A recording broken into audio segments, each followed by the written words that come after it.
ബീഹാറിൽ രാഷ്ട്രീയ കരുനീക്കങ്ങൾ തുടരുകയാണ്. ജെഡിയുവിന്റെ നിർണായക നിയമസഭാ കക്ഷിയോഗം ഇന്ന് പറ്റ്നയിൽ ചേരുകയാണ്. നിതീഷ് കുമാറിനെ എൻഡിയിലേക്ക് തിരിച്ചു കൊണ്ടുവരാൻ ബി.ജെ.പി. ദേശീയ നേതൃത്വം പദ്ധതി തയ്യാറാക്കിയിട്ടുണ്ടെങ്കിലും ജെഡിയുവിലെ ഒരു വിഭാഗത്തിന് മഹാസഖ്യം വിടാൻ ഇപ്പോഴും താല്പര്യമില്ല എന്നാണ് സൂചന.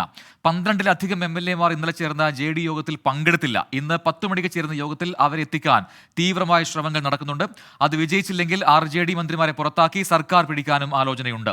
RJD അംഗമായ സ്പീക്കർ അവധ് ബിഹാരി ചൗധരിക്കെതിരെ അവിശ്വാസം കൊണ്ടുവരും. അതേസമയം നിതീഷ് കുമാറിന് അത്ര എളുപ്പം BJP-യോടൊപ്പം ചേരാൻ കഴിയില്ല എന്നാണ് RJD-യുടെ നിലവിലെ വിലയിരുത്തൽ. അച്യുതൻ നൽകും ഡൽഹിയിൽ നിന്നും ഏറ്റവും പുതിയ അപ്ഡേറ്റുകൾ. അച്യുതൻ, ബീഹാറിലെ രാഷ്ട്രീയ കരുനീക്കങ്ങൾ അത് അവസാനിച്ചിട്ടില്ല എന്നാണോ ഈ ഘട്ടത്തിലും കരുതേണ്ടത്? ഇന്നത്തെ JDU നിയമസഭാ കക്ഷിയോഗം എത്രമാത്രം നിർണായകമാണ്? തീർച്ചയായിട്ടും പ്രജിൻ, ഇന്ന് ചേരുന്ന JDU-വിന്റെ നിയമസഭാ കക്ഷിയോഗം ഏറെ നിർണായകമാണ്. കാരണം ബീഹാറിന്റെ രാഷ്ട്രീയ ഭാവി നിശ്ചയിക്കുന്ന ഒരു യോഗം കൂടിയായിരിക്കും ഇന്ന് പാട്നയിൽ ഉണ്ടാവുക.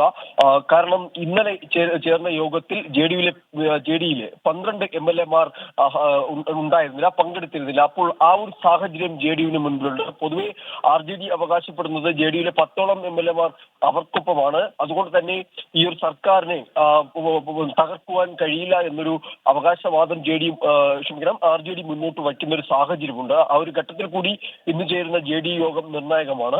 അത്തരം ഒരു സാഹചര്യമാണ് നിലനിൽക്കുന്നതെങ്കിൽ ഈ മന്ത്രിമാരെ പിരിച്ചുവിട്ടുകൊണ്ട് സ്പീക്കർക്കെതിരെ ഒരു അവിശ്വാസ പ്രമേയം കൊണ്ടുവരാനുള്ള നീക്കങ്ങളാണ് നിതീഷ് കുമാറിന്റെ ഭാഗത്തുനിന്നുണ്ടാവുന്നത്. അതിനായിട്ടുള്ള പിന്തുണ കത്ത് വരെ BJP തയ്യാറാക്കിയതിനുള്ള സൂചനകളാണ് ലഭിക്കുന്നത്. ഇന്നലെ അമിത്ഷായും നരേന്ദ്രമോദിയും നിതീഷ് കുമാറുമായി ബന്ധപ്പെട്ടിരുന്നുവെന്നും ചില JDU വൃത്തങ്ങൾ പറയുന്നുണ്ട്. അങ്ങനെ വലിയ രീതിയിലുള്ള കരുനീക്കങ്ങളാണ് ഈ ബീഹാർ രാഷ്ട്രീയവുമായി ബന്ധപ്പെട്ട് നടക്കുന്നത്.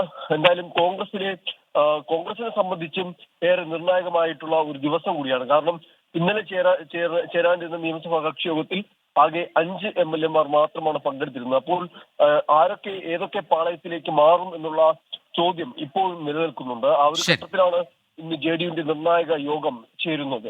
ശരി, ഇന്നലെ ആ ഒരു പൊളിറ്റിക്കൽ സസ്പെൻസ് ബീഹാറിൽ ഇപ്പോഴും തുടരുന്നുണ്ട് എന്നാണ് അച്യുതൻ നൽകുന്ന ഏറ്റവും പുതിയ വിവരം.